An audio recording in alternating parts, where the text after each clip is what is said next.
Welcome everyone. Hi, I'm Jeff Jensen, Program Manager with Trees Forever, and we have got a fantastic webinar here for you today. We have Jerry Reisinger, who's going to be giving us a great presentation through the rise and fall of rustic architecture, what he calls parkitecture. And so Jerry is going to be getting us started here in just a couple of minutes. Now, you should be able to see and hear us, but we cannot see or hear you. And so the way that you can interact with us and ask questions is in the questions tab. So if folks want to practice with that, you should be able to see the questions tab. And then you can type in a question there. You can say hi, anything you'd like. But as we go through the presentation here, Jerry will take questions at the end, and that's how you'll be able to ask those questions. If you missed it, we do have a recording of Jerry's presentation from last week, which was all about state parks in America, and it was a good one. So check out our webinars page on the Trees Forever website, and there you can find a bunch of our past webinars that have been recorded and an opportunity to view them and learn a little bit about the various topics. I'm pleased to introduce Jerry Reisinger. He's been retired with the DNR Park System and was a professor at Kirkwood Community College, and he has volunteered his time to talk about parkitecture, or the rise and fall of rustic architecture in our park systems in the United States. Jerry, take it away. All right, thank you, Jeff. And I'm glad to be here, really glad to be a part of this today. Rustic architecture, or what we in the business call parkitecture, is something that has interested me ever since I started living in these parks. I lived in stone houses that were built by the CCC during the 1930s and that kind of thing. So it just becomes part of you after a while. You work around it, and so I put together this presentation on parkitecture, and we'll go ahead and get started with that right away here, and see if we can make something happen. On my first slide here is an example of stones that were used back in the day in the mid 1400s in Europe when they used rustic architecture, as we call it today, for forts and castles back in the old days. And that was the first time that we really started using rusticated as part of it. So that's what's going on with this slide. We'll move on into some other ones here and see if we can talk a little more about things. We often talk about stone, but in this particular cabin, which is in a Minnesota state park up at Itasca State Park, northern Minnesota, some of you may have seen it. Notice that it uses massive logs. In the environment is so big that it was determined that we need to scale up to the environment. We don't really want the building that much bigger, because what are you going to do with all the building? But the elements to build the building need to grow in size. Here's an example of that with these. This is an average size building. And to give you some scale, I'm 6'2". I can walk right through that door of that building without ducking or bending over. So it's a nice size cabin. But notice that there's only 4 logs high for the wall. That's because they're so massive in diameter. And that's what we're talking about with getting the scale built up to match the environment. Getting away from logs, and we will talk more about logs in a minute, but in this particular picture, we're looking at the stones. Typically, we use large stones. In this one, there were so many small ones around the very local area that they thought it more appropriate to go ahead and use those. But there are stones in the creek, stones in the bridge, and so we're trying to always match the local environment so that the structure harmonizes with the outdoors, and also so that we have the abundance of materials that we need, so it all works out. So here you see a great example of harmonizing with the environment. In this particular shelter, notice that it has a stone base that gives it that good solid look and construction. It has a couple large diameter pillars holding up that porch-like roof, and then it has wood shingles with algae growing on them that they just let the algae grow on there, and it all helps make this building blend into the environment. Notice on that left upright pillar of the porch, there just happens to be in this picture a tree of about that diameter growing behind the building. And there it looks like that tree almost grows through the building. But that's an example of matching up the architecture to the local environment. So Rustic started back when it was convenient and necessary. Um, we can talk about it coming to the Adirondack Mountains in upstate New York. And once you got up there, back in the day when this first arrived in our country, um, there were not lumber yards, and it wasn't easy to get materials and so on. So they tend to use the materials that were in place and go ahead with that. And of course, that made it naturally match up to the environment. So it was in upstate New York in the Adirondacks where this rustic architecture first appeared in this country.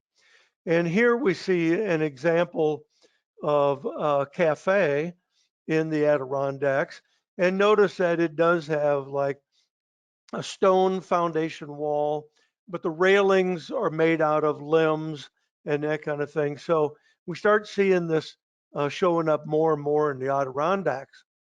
And then to carry it to a great extent, the boathouse on the left, the Wrigley boathouse, was made with rustic architecture in mind.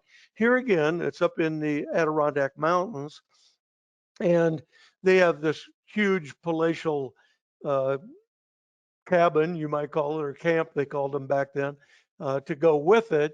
But this is a good example of a very large boathouse, but still one made from the rustic architecture. And I'm going to try to zoom in here a little bit and show you maybe some of this.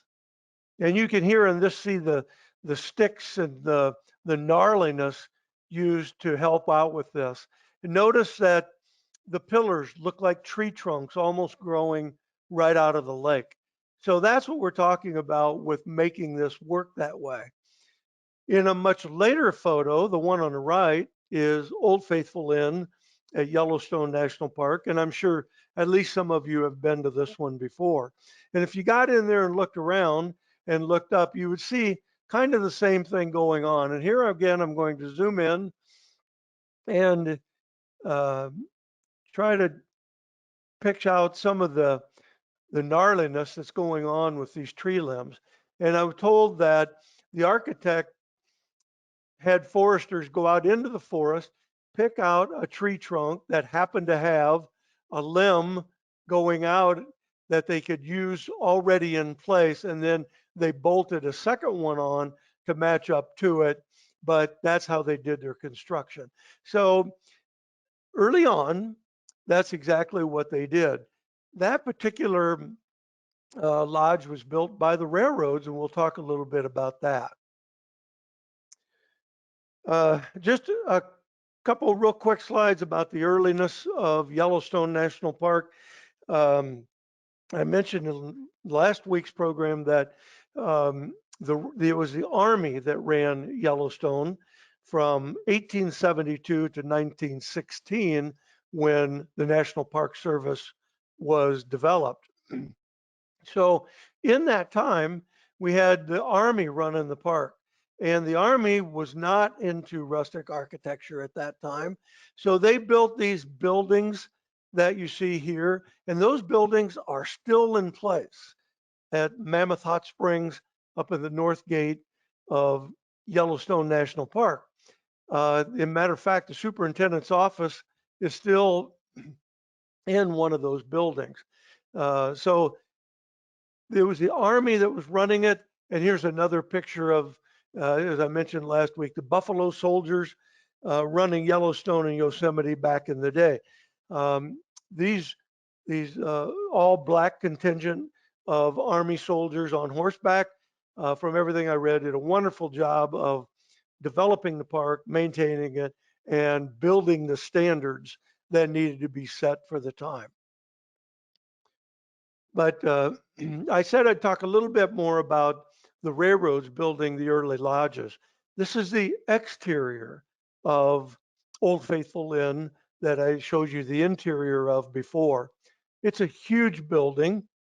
And what happened was the railroad, and in this case, it was the Northern Pacific Railroad, was wanting to bring a rail line into the park and then, of course, charge the passengers for a ride into the park to get them there, and they could make their rail line profitable by doing so.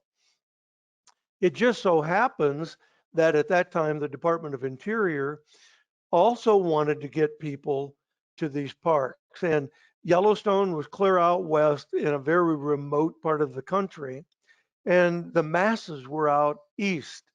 So getting people there was not easy. And by horseback in the late 1800s meant spending your entire season to go out, visit the park for a couple of weeks, and get home.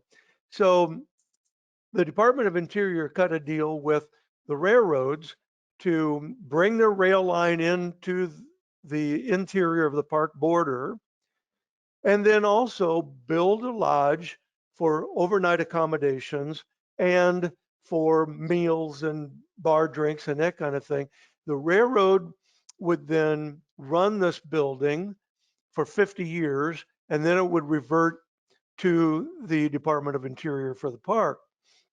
So the railroad had the wherewithal, the money to build this thing. So they just made it all happen, and it became profitable right away. And they had 50 years of profit, but now this building belongs to the Department of Interior, Yellowstone National Park. So that's what kind of got going when they saw that that was successful, and it did bring people into the parks. And then those people would go home, tell their neighbors, friends, and relatives all about this experience they had. They would want to come too. So it started to snowball. And when that happened, it worked good for the interior and it worked good for the railroad. So more and more, they were able to do this. And since rustic architecture works so well at Yellowstone National Park, then we have this going on other places as well. So Department of Interior said, yeah, let's kind of do what we did, a different design. We want to use something that fits into the natural environment of that park, wherever that park is. And let's go ahead and follow the formula on that. So here we see El Tovar Lodge on the south rim of the Grand Canyon. And it was built by the Santa Fe Railroad. Interiors are important. They want the interiors to also reflect this natural environment that you're in. So they went ahead with that and mandated that that also take place on the interior of the lodge. And we saw that happen for all the parkitecture really that happened after that, which is many, many decades of it. Here we see the interior, and I could talk a little bit about this lodge at the east entrance of Glacier National Park. And in this one, here again, we have the Great Northern Railway, and they came in and got approvals after the Department of Interior looked at their blueprint drawings, and were approved for a 200-foot long by 100-foot wide main lobby of the main lodge coming in on the east gate. And I will go ahead and comment here that today you can still take a train to the entrance, which is a couple hundred feet out from this building.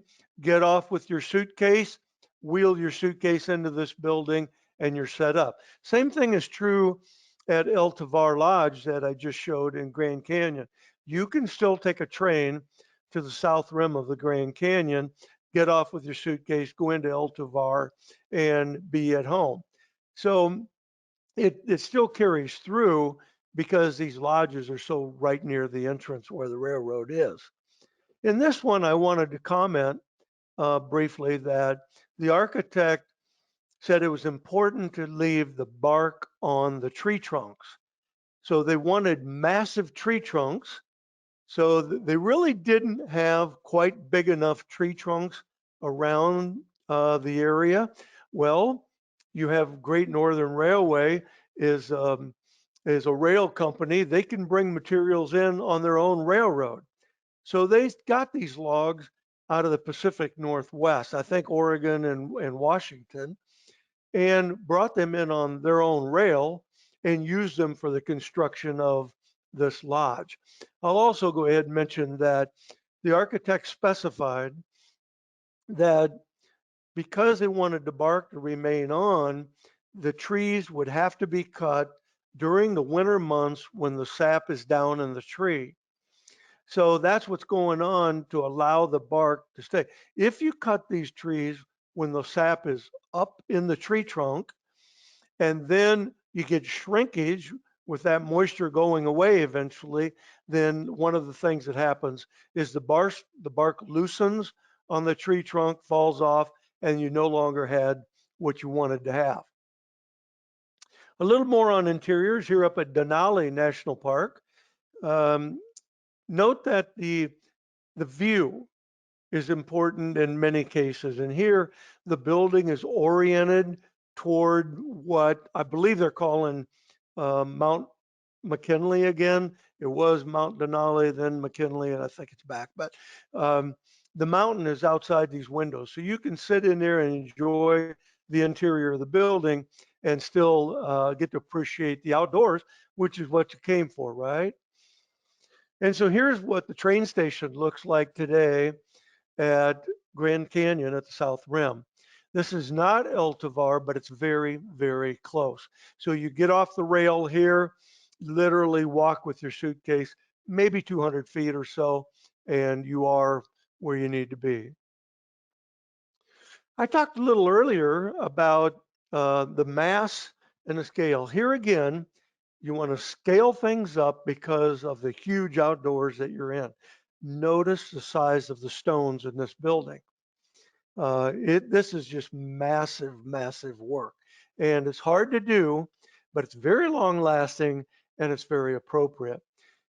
Something way more unusual in this picture is the green roof. This is taken at Crater Lake, and at Crater Lake, it's dominated by evergreen canopies in the trees. So they decided to stain the wood shingle roof green to try to match into that green environment that it was in. So that's what's going on here at Crater Lake. And I have another picture here to show you another example of these huge stones at Crater Lake, which are so much fun to see. And that's this building here. Notice that cornerstone to the right of the gentleman standing on the left side of the screen. That's probably at least 1 ton of weight. So this is not easy construction. It takes a long time to get these situated and fit right and to work around them, but they are so impressive once you get there.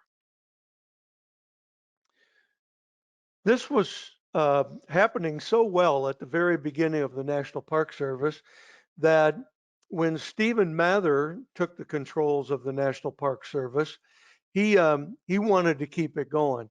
We see Stephen Mather here in this building. He's the second person from the right.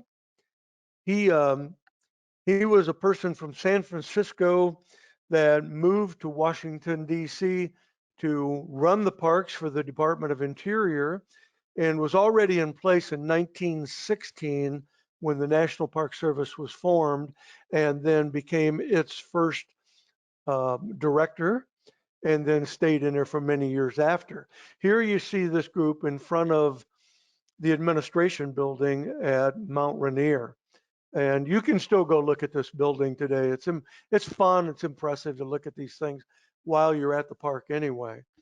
So Mather asked his landscape architects, the civil engineers, and the building engineers and architects to continue with this format of stone and log parkitecture that was going on, and it was a lot of fun. I want to talk just a little bit about blending these buildings into the ground. And there are a lot of cases around where the building spreads as it meets the ground. That's done intentionally to make it look like the building's growing out of the ground. So if you think about how a tree trunk grows, it doesn't just straight go down into the ground. There's a flare at the bottom where it meets the ground and that massive root structure that's underground. Well, we take that same concept and put it into buildings. And so this little shelter at Saguaro National Park, southern Arizona, looks like it might be growing out of the ground when in fact, that's not the case, but you get that visual going on.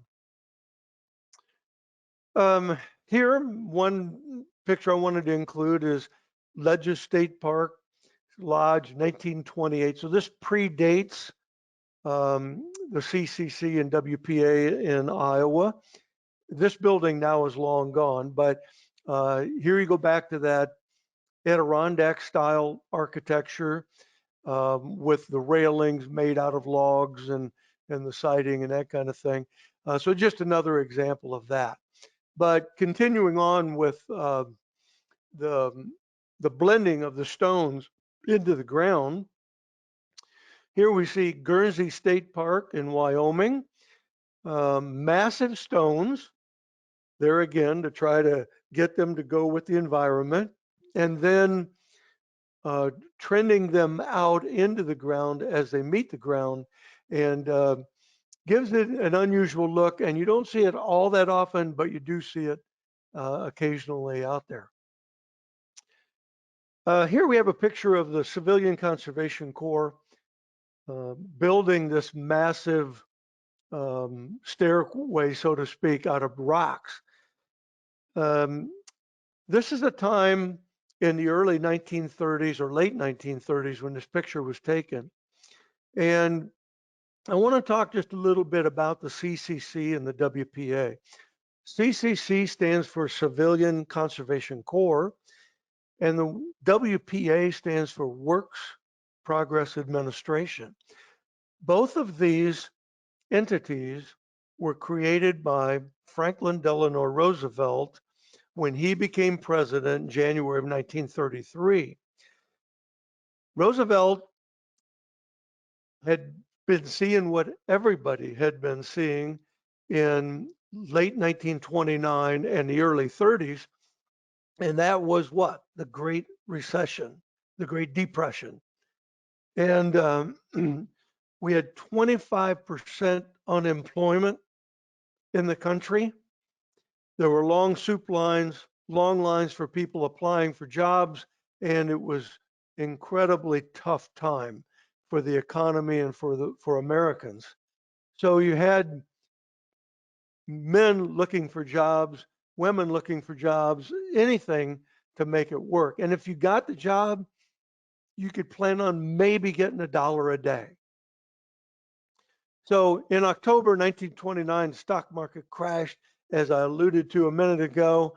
And so you had these long lines like this of people looking for work and looking for a bowl of soup. It was horrible. So as Hoover's term was set to expire, FDR came from New York State and ran for president. And he ran on something called the New Deal. And his New Deal for America was to create jobs and get the economy going. That was it, plain and simple. That was his platform. And he got elected because people believed he meant it and could do it. So he did get elected. He takes office early in January and right away works with Congress, the Department of Agriculture, the Department of Interior, and the U.S. Military through the Department of Interior, and creates the Civilian Conservation Corps and the Works Progress Administration, amongst other New Deal programs as well. So he would do this so that these people coming into the CCC WPA would have meaningful work in front of them, would not be taking jobs from other people in the private sector, and would get paid by the federal government to do it.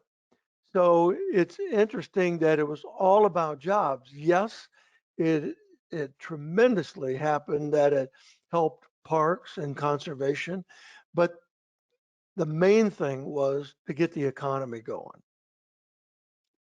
So not only was it the WPA and the CCC, he created dozens of new programs, including the rural electric cooperatives, which brought electrification to all these rural places in like Iowa, these farms that didn't have electricity yet. The TVA, or the Tennessee Valley Authority, building huge dams and lakes, Kentucky, Tennessee area, to generate electricity for this new electricity. The Federal Housing Administration, and it goes on and on and on. But again, we'll talk about the CCC and the WPA because, after all, this conversation is about rustic architecture, which takes place in parks. So he puts his people to work, and it is the federal architects and engineers that start drawing up these plans. And the CCC and WPA were spread across the country, and every state had them. And Iowa had plenty of them, a lot of them. So if you put a CCC camp up in a park like Backbone, Palisades, Kepler, McBride, whatever, it was really the federal engineers and architects that were doing those drawings.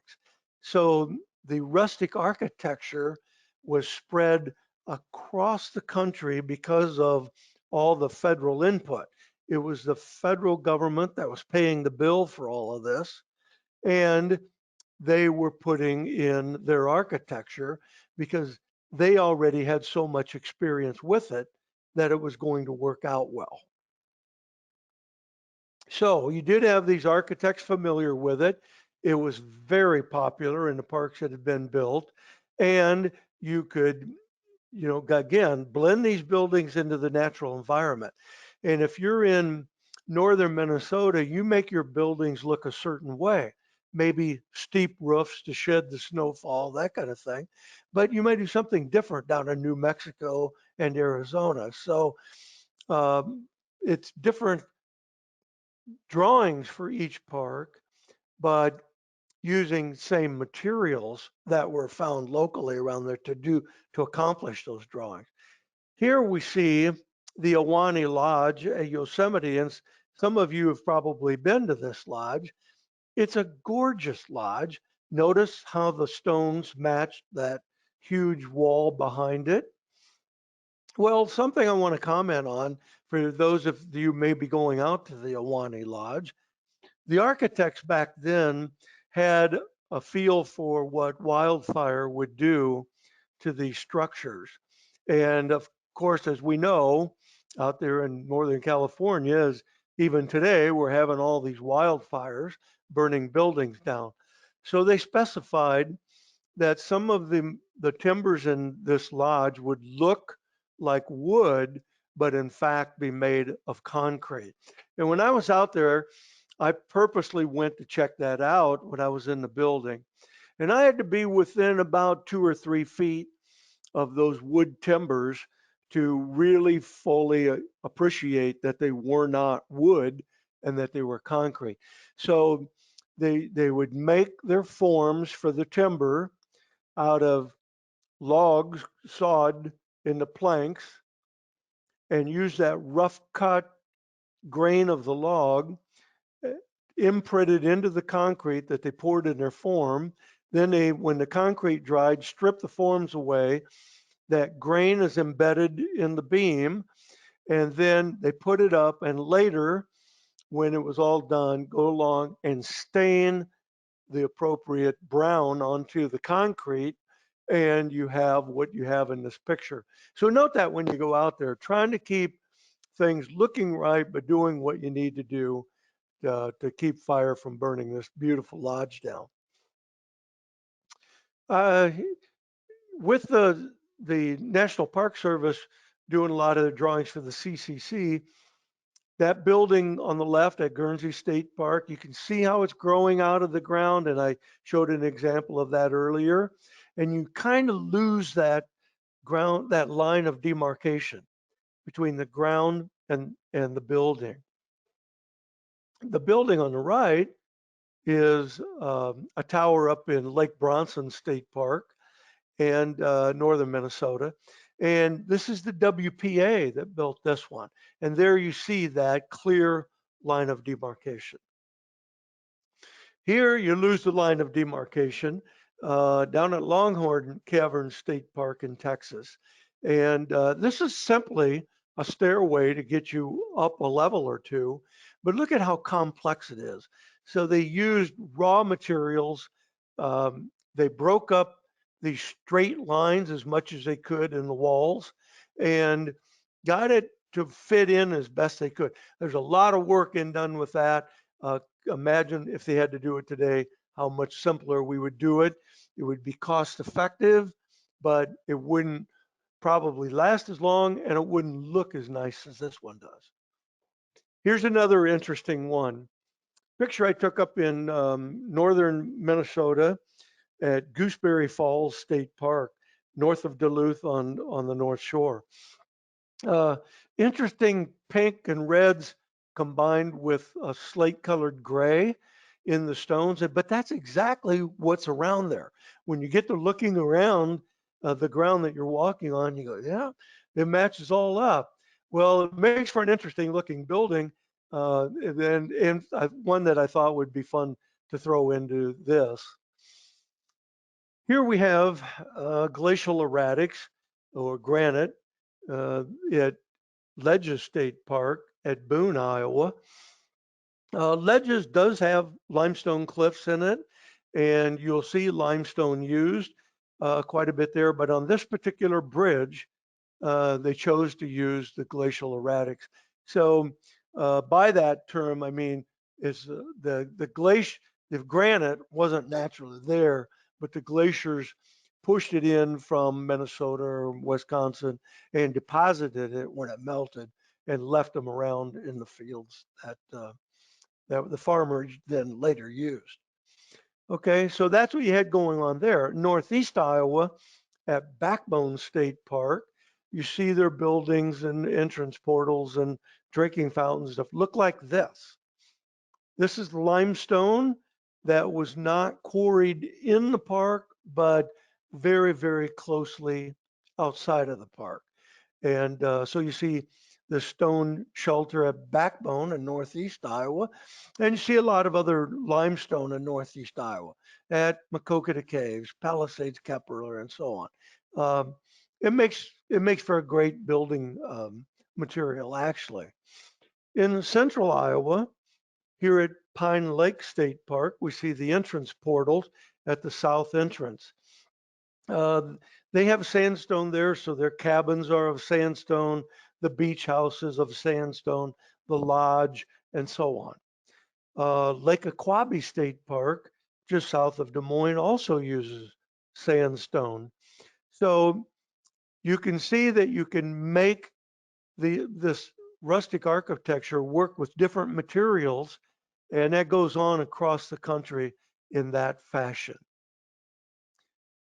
So here, I'm just trying to throw this slide in there to show you that rustic architecture then took off in a huge way during the 1930s and a year or so into the 1940s. The federal government, National Park Service, was designing not only the buildings, but the entrances, those drinking fountains, dams, retaining walls, roads, trails, and it goes on and on. They were doing all of this with rustic architecture. But World War II came along, and even though the CCC and WPA were so popular with the constituents and with Congress and the state legislatures, it had to end to put all the people and the financial resources toward the war so we could win the war. So it took the very people that were working in the parks. So this picture is just representative of all the rubber going toward tires for the military. So the gasoline that people in Iowa and other states were rationed to them, where you got 3 gallons per week to drive your car. And you weren't really getting any tires, so make them last. So that's what this slide is, I guess, kind of telling what I've already just summarized there for you. So you had the young men are gone to war. The women are now working in factories to make goods for the military for the war.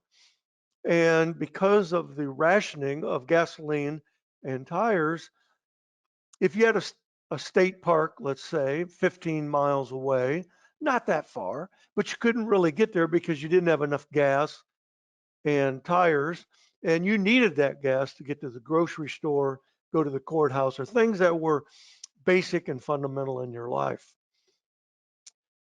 So by the time the war ends, 1942 and so on, the federal government has now pulled out of these parks across the country where every state was using rustic architecture.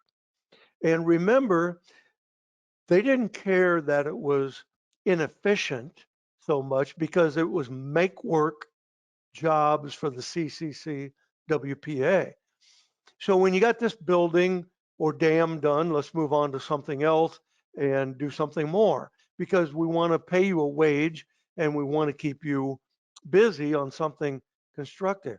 These camps consisted of 210 young men at each one of those parks.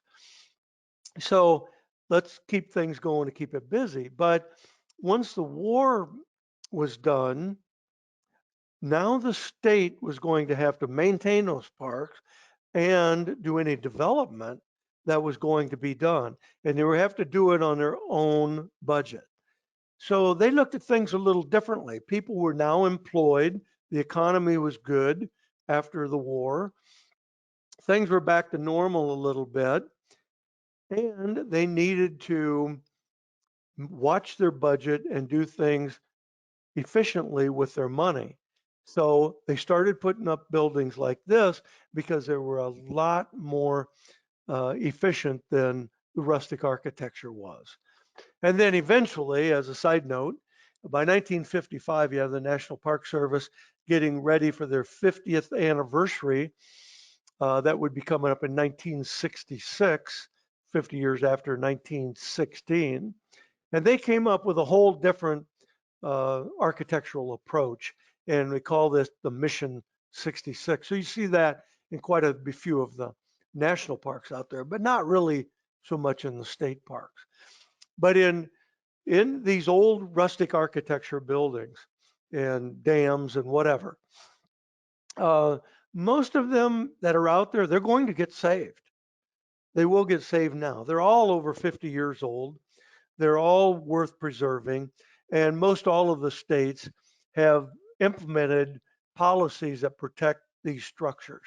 So for instance, today in these parks, like this picture is of Backbone State Park. It's just a pit vault restroom, but we could not tear that down even if you wanted to, because it's over 50 years old, and the State Historic and Preserves Office, an office separate of the Iowa DNR, has to approve it. So anytime the DNR or somebody wants to do something with these old, they have to get approval from the State Historic and Preserves Office, and you're not going to get that approval without without a fight. I can tell you that. So they do get saved, and that's a great thing. And here is one getting reconditioned with new wood shingles and the whole thing, new windows, but made to look like old windows, that kind of thing. This is a good chance to throw in saving another building. This one was called the Lower Shelter Ledges State Park near Boone.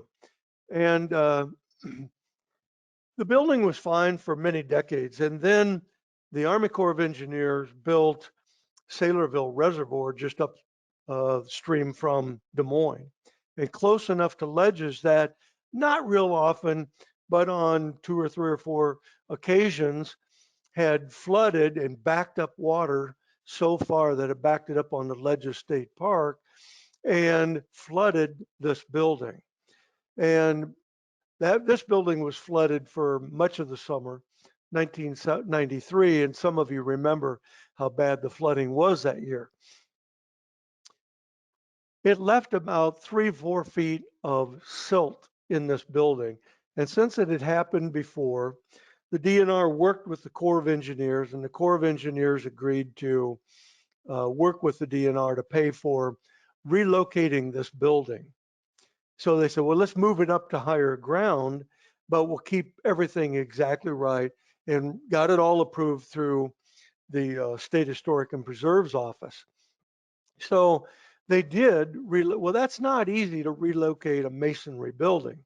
You can do that with wood structures, but that's not what we had. So you get this going on. And so that picture on the right is actually the building going back up again after it's been relocated to higher ground. And here again, I want to zoom in a little bit and show you that if you look closely on your screen at some of these stones, each one of them has markings on it, heavy duty special chalk. So before the building was disassembled, they had a plan on how they were going to number and code each stone, because the stones would all be piled up, and then you have to do a 3-dimensional puzzle to build it back up when you're done. So if you look at these, you see maybe a W or a V or something there, and maybe a 3 and whatever. So all sides of that stone that you could get at were then marked. And then this lower left picture is a picture of the building after it was built back up. And you would notice that everything exactly the same. So you have a doorway on the left, then a window, a wide door, and a main central door. Well, we'll back up a couple or a slide here. See, if you look in this building, you got your door on the left, a window, a wide door, a central door. All of this is perfectly matched to the original. And so that's what they were able to do with it. So these buildings do get saved. You will see them when you get out into the national and state parks across the country. In this case, where the National Park Service redoing the Old Faithful Inn at Yellowstone, they'll spend several times the expense on saving this building and doing exactly right when they're done as it would have cost to build a new building, but they want to save the old building. So that's what's going on. That's the bright side of the future. You don't see new rustic architecture showing up very often, but you do see the great old stuff. And here, my closing slide from Mount Rainier National Park. And here again, just a grand entryway into this national park. To give you a sense of the scale, I remember being there and thinking, yeah, semis can drive right underneath that hanging sign that's going in there to bring supplies into the park. So it is of massive scale, and if it may have been replaced, I don't know, but if it did, I guarantee you it would look exactly like the original. So with rustic architecture, it comes to this country in the Adirondacks from Europe. It's adopted by the National Park Service and the railroads early on, and then it gets this exploded view of popularism through the Great Depression years, trying to keep the CCC WPA boys busy, and it goes on right up to World War II, and it all collapses at that point. But today we do save them. So I hope you learned some things about rustic architecture in the national and state parks, and I hope you have an appreciation for it like I do. Thanks very much for taking part in this webinar today. I appreciate it. Well, thank you, Jerry. This has been a real treat, I can assure you. Let's go to questions and let's see if anybody's typed any in here. Again, if folks want to ask a question of Jerry, you'll need to go to the questions box and go ahead and type it in. And from there, we'll be able to ask it. Now, Jean Marie Main says, I got married at that structure, and that was about 5 minutes ago. So, Ledges. Oh, fantastic. Well, thanks for sharing, Jean. So she was married under the structure at Ledges, and we appreciate that feedback. Yeah, memorable moments for sure at a lot of state parks. Hosted many weddings and other family gatherings for sure. Well, Sandra thanks you, Jerry, certainly for the informative and unique presentation the last couple of weeks. So thank you there. Any other questions that folks might have for Jerry? Well, I guess I have one. Where do we go from here? Will we essentially be able to keep these in perpetuity? What sorts of, where do we go from here essentially Oh, with okay. a lot of these historic structures? Will we be able to keep in perpetuity, keeping them up with the upkeep and utilizing them? Yes, absolutely. We will be able to keep these up. I can think of a couple examples where the state doesn't really have the money to put into saving a structure or two, and they no longer have a need for it. So for instance, an old pit vault restroom building made out of stones might sit in a back way of the park. You really can't convert it to make it ADA accessible, and it'd be very expensive to modernize the thing and use it. So they don't have a great need for that building anymore, but they still don't tear it down. So we have to keep that great stone restroom building, and I'm glad we do. And sometimes we will convert them to something like a bird blind or uh, a display kiosk near a trailhead or something. If we can get by with it, we think of all angles of saving the building. Sometimes we just mothball it, but we don't tear it down. Excellent, excellent. Here's a question from Marcia. She wants to know, what's the name of the style that followed rustic architecture? I think with the National Park Service, I believe they just call it the Mission 66 style for their architecture. Okay. Robert says, great presentation. With the increased usage of parks and population, we don't seem to be keeping up with the needs. Any ideas what we can do to allow usage without destroying the parks? So say that one more time, Jeff. I didn't catch all of it. Sure, sure. So with the increased usage of parks and population, we don't really seem to be keeping up with the needs. So he wants to know, Robert wants to know, is there any ideas that you might have that we can do to allow this usage without destroying the parks? So I think it's one of those common questions of, if we let more people into the parks, will they necessarily destroy it? Yet we want to keep them coming to the parks because that's what keeps the support there and the usage up. That balance, I guess. Right, right. Now I get it. Absolutely. That's something that we in parks have dealt with now for many decades, and it's gotten way worse because of the COVID.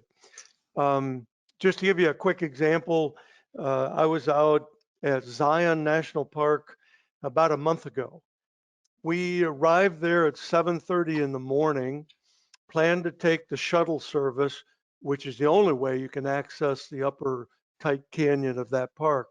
And I figured there were well over 1,000 people waiting in line for the shuttle at 7:30 in the morning.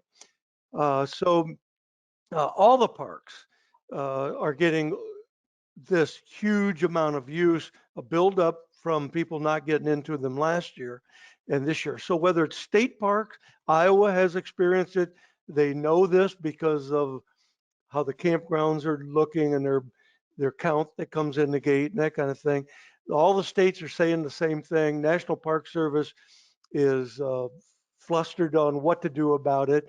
I don't have an exact way of solving it, but they are curtailing more and more cars, going to more and more shuttles, trying to figure out different ways to make it happen. But we look at all angles, and at this point, haven't really come up with anything concrete, and certainly that would be adaptable from one park to another. Each park is so unique that you have to look at each park individually.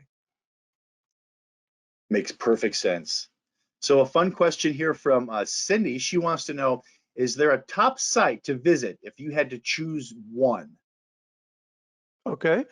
Well, I have had this question before, and if you're talking about if you're willing to make the drive, I kind of always say Yellowstone National Park is my recommended park to go to. And the reason I say that is there's something there for everybody at Yellowstone on your trip. So it makes no difference whether you're into geology, because they have all the volcanic sites on there, whether you're into mountains, animals, the lake, waterfalls, it just doesn't matter. Old, young, it there is something there for everybody at Yellowstone. You just need to drive a little ways or hike a little ways to get to it. Conversely, if you go to a park like Everglades National Park, it's kind of the same Everglades all the way across southern Florida. And so even Grand Canyon, you take a look at it from the south rim, walk quite a ways down the canyon, look at it, kind of looks the same, even though it's all unique by detail. But at Yellowstone, it's vastly, vastly different, and it's just the go-to park for that reason. Well, thanks for sharing. Well, now, Jerry, from your experiences in Iowa, and I know this is going to be difficult, so I won't ask you to name the number one park in Iowa, but can you give us the top three that you'd like to visit if you could? State parks in Okay. Iowa. Well, Backbone always comes up. That is Iowa's first state park, 1920. I did supervise that one for quite a few years. That one comes to mind. Ledges, which I had pictures of. It's another one, but it's along the lines of Backbone. You have cliffs, you have a canyon. It's very similar to Backbone in a different part of the state, I guess. Um, as one that I ran and managed as a park ranger, Palisades Kepler was a great, great park by Cedar Rapids. But there are ones with lakes that are beautiful. Clear Lake State Park is not a very big park on the edge of Clear Lake, but I love Clear Lake on it by itself. So I don't know. There's just so many good ones, but there's a few to think about right there. Excellent, excellent. Well, this is your last chance if you have any questions for Jerry. If not, or while folks might be typing something in, a great big thank you, Jerry. These two presentations have been fantastic. The one you gave last week, this one here today, a really interesting topic for folks, and you're such a gifted speaker and have that knowledge that it just flows from the tongue. So thank you much. Really appreciate that. Lots Well, of good feedback coming through. So yeah. well, thank you so much. There for someone like me, it's great to have an audience, and so we have quite a few people got in today, I understand, and the more the better. And I go around and sometimes give presentations like this, And people say, oh, are you kind of intimidated because you had a good crowd of say 70, 80? And I go, no, if it's 200, so much the better. I love it to have an audience. I'm tickled that people want to know this stuff, and it just works for me. Great, great. Well, thanks again. A couple of questions, or someone asked here, what's next? We do have some webinars coming up here in August. So August 19th, we'll be having a Creating a Buzz training. We'll also have a presentation on the 25th. We'll have Phil Kerr. He's got a great presentation on the Iowan surface that's up in Northeast Iowa. And so he's a GIS representative. And so he's got some really cool slides and a great story to tell about the changes that have happened up in Northeast Iowa and that karst topography over the last several 10,000 years or so. We'll also be having a Iowa Hazelnut Project webinar that I'll be giving in September. And then we'll wrap up September with T-Bone Feely with Iowa DNR. And he's going to be giving us a great presentation on invasive species. And so we'll get an update on invasive species here in Iowa. So check out our webinars page on our website for all of those webinars and more. This was recorded, so we'll go ahead and get that posted up there, and you can share with friends and family and relive this for many years to come. Thanks, Jerry. Have a great day, everyone. Enjoy yourselves. We'll see you next time. Thank you.